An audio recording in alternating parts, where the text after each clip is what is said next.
नाजरीन आदाब, आप देख रहे हैं द लोकल जर्नलिस्ट। गुज़िश्ता शुक्रवार की शाम गौसे बंगाला हज़रत शमशुद्दीन शाह रहमतुल्लाह अलैह के वालिद हज़रत शाहिद फ़कीरुद्दीन शाह अंद्राबी रहमतुल्लाह अलैह के बड़े ही बेहतरीन तरीके से सालाना उर्स मुबारक मनाया गया।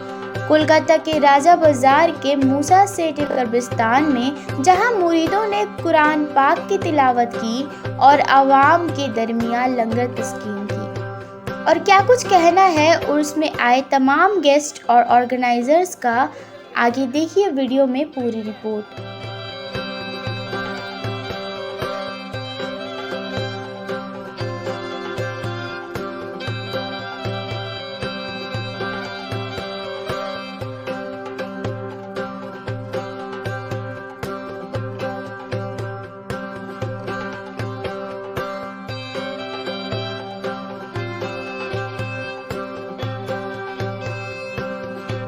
अस्सलाम वालेकुम हज़रत।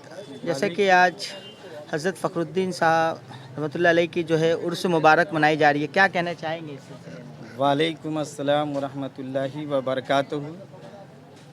सबसे पहले यहाँ जो लोग हाज़िर तशरीफ़ लाए हैं यकीदतमंद के साथ अपनी आरज़ुओं को लेके सरकार के आस्थाने पर सब लोग फैज़ हासिल करते हैं, यही सबसे बड़े इनके करामत की पहचान है। सूफ़ी संत ये लोग हैं, ये लोग का हक यही बनता है हर इंसान को अपनी जहाँ तक हो सके उनकी खिदमत की जाए, उनको अच्छी रोशनी दिया जाए, प्रकाश में रखा जाए, गुनाहों से बचाया जाए, यही सरकार का हुक्म है। और आप इंद्राब से तशरीफ़ लाए हैं, रानीगंज होते हुए इनके बेटे जनाब हजूर गौसे बंगाला शाह शमशुद्दीन रज़ी अल्लाह ताला अन्हु हैं, पूरी दुनिया जानती है और उनके माया को, उनके कर्मों को सभी जानता है, यही सबसे बड़ी खुशी की बात है। जैसे कि बताया जाता है कि हज़रत का जो ताल्लुक़ है नेपाल मुल्क से भी रहा है। हज़रत का ताल्लुक़ इंद्राब से है, नेपाल से कुछ भी नहीं है। हम सरकार का रिलेशन ख़ानदान नेपाल से कोई मतलब नहीं है, कुछ नहीं है। इनका इंद्राब से है।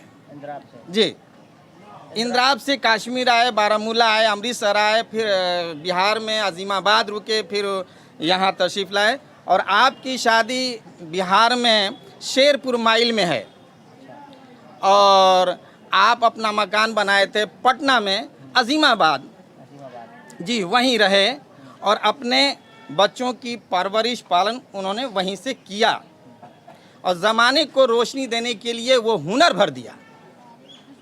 एक चीज़ देखा जा रहा है कि तमाम उनके चाहने वाले आज भी जो है आ रहे हैं और दुआओं की दरख्वास्त कर रहे हैं। तो हज़रत आप भी कहीं ना कहीं जो है साथ में जुड़े हुए हैं, आपका किस तरीके से ताल्लुक़ रहा है यहाँ पर? मैं हुजूर गौसे बंगाला शाह शमशुद्दीन रज़ी अल्लाह ताला अन्हु के नवासे मीर सैयद शाह अजीमुद्दीन उर्फ कमाल साहब, उनके मैं तीसरे नंबर के दामाद हैं।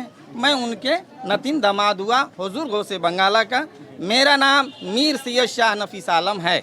मैं रानीगंज राजाबान में रहता हूँ। तो हज़रत आज क्या लोगों को पैगाम देना चाहेंगे? बड़ा ही अजीम दिन है और इस मकाम से क्या पैगाम देना चाहेंगे पूरे हिंदुस्तानियों को, पूरे बंगाल के लोगों को? मेरा सभी से गुजारिश है, निवेदन है, नम्र निवेदन है कि सारे लोग एक ही के सब संतान हैं। आपस में भाईचारगी रखें, आपस में एक मोहब्बत रखें। दिल में अगर कहीं से कोई दिक्कतें किसी से छोटी बड़ी से होगी उसको दरगुजर करें और आपस में मिल के रहें। और ये हिंदुस्तान बहुत खुशी का जगह है और मुक़द्दस जगह है, जो हिंदुस्तान में ही हमारे पहले पैगंबर हज़रत आदम अलैहिस्सलाम तशरीफ़ लाए। इसलिए हमारे लिए हिंदुस्तान हमारे जान से भी ज़्यादा है। हज़रत आज देखा गया कि लंगर में भी काफ़ी सारे लोग तशरीफ़ लाए हैं। लगभग कितने सारे लोग आते हैं हर साल इस तरीके से? बहुत ज़्यादा आते हैं, जिनका कोई हमारे पास गिनती नहीं है। और हर तबके के लोग आते हैं, हर फ़िरके के लोग आते हैं। कोई अपनी मन की मुरादें लेके आता है, कोई मन की मुरादें चाहता है, यहीं से पाता है। उनका यकीदा है और अल्लाह और जो महबूब हैं उनकी दुआओं को कबूल नेक को फरमाए।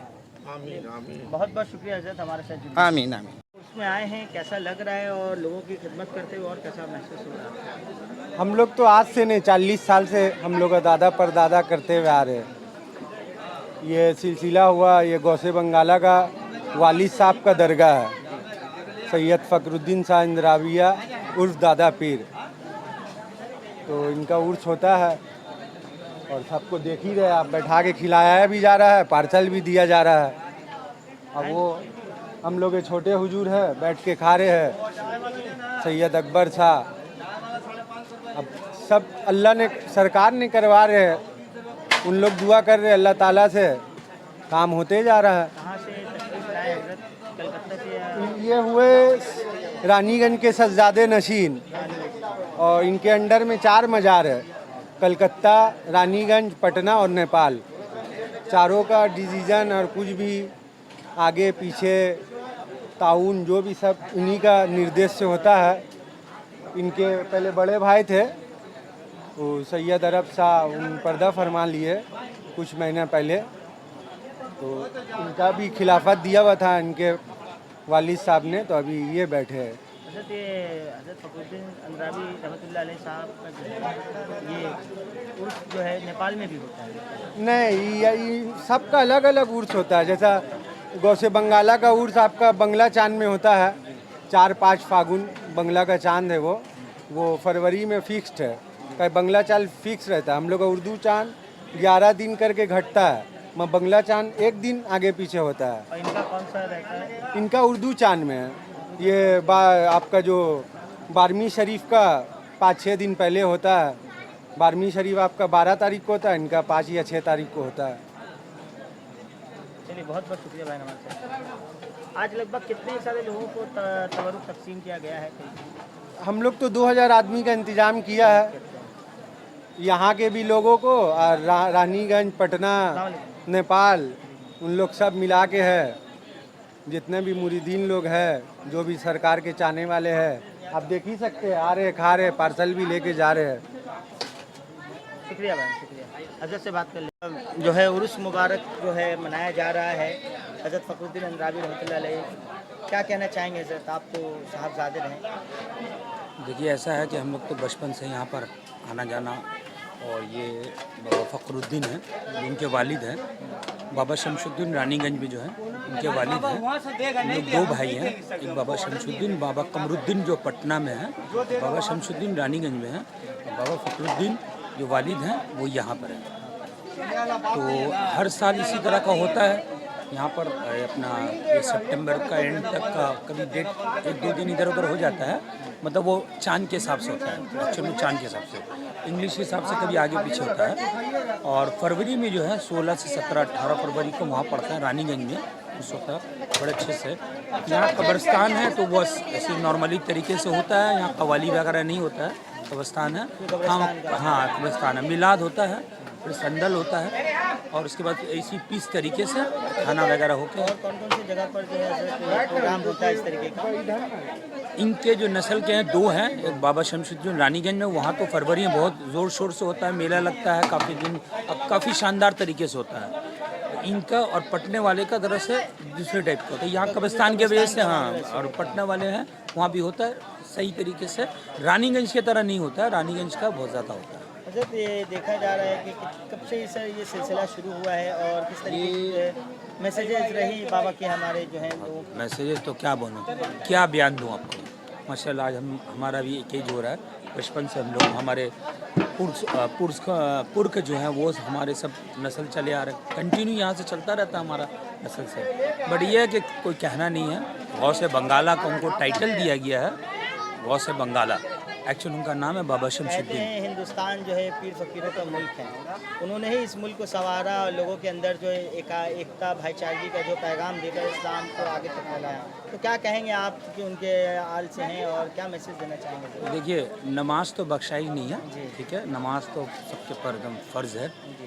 और रहा ये कि वली अल्लाह जो हमारे जैसे बाबा फ़खरुद्दीन है, बाबा शमशुद्दीन है, ये वली अल्लाह का दामन पकड़ के जाना कोई शिरक तो नहीं होता है मेरे ख्याल से भाई। अपना जो मैं तो भाई करता हूँ ओपन, लोग मुझे कुछ भी कहें, तो ये शिरक तो नहीं कर रहे हम लोग भाई, एक उनका नस्ल से चला आ रहा है और इसमें अगर वली अल्लाह को लेकर चलें तो ख़राबी क्या, यहाँ तो कोई नाच गाना तो होता नहीं है, कोई भी इसमें उर्स में इस्लामी बातें होती हैं। बस इस्लामी और कुरान का तिलावत होता है। सबसे बड़ी बात तो कुरान का तिलावत होता है, कुरान खानी होता है, सब कुछ होता है। अब मिलाद में क्या होता है, जिक्र होता है। हुज़ूर सल्लल्लाहु अलैहि वसल्लम से लेकर हमारे जितने भी है पैगंबर का लेकर फिर वली अल्लाह का जिक्र होता है।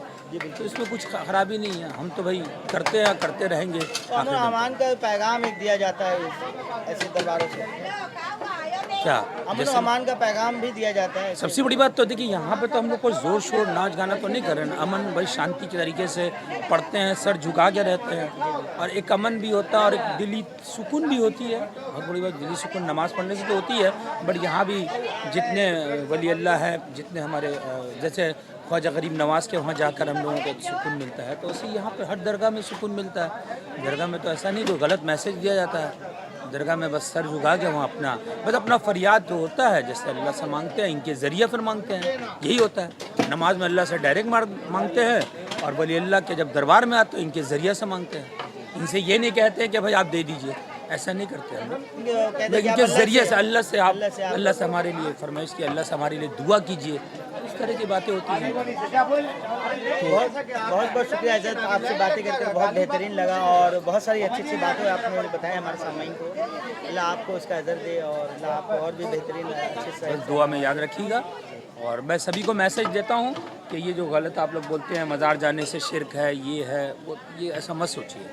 शिरक तो बहुत चीज़ आप कर रहे हैं, बहुत चीज़ आप शिरक कर दे रहे हैं, एक एक कदम में आप शिरक कर रहे हैं। देखिए आप मज़ार में चुमना, सिजदा देना, देखिए बोसा लेना कोई ख़राब नहीं होता है, सिजदा देना शिरक है।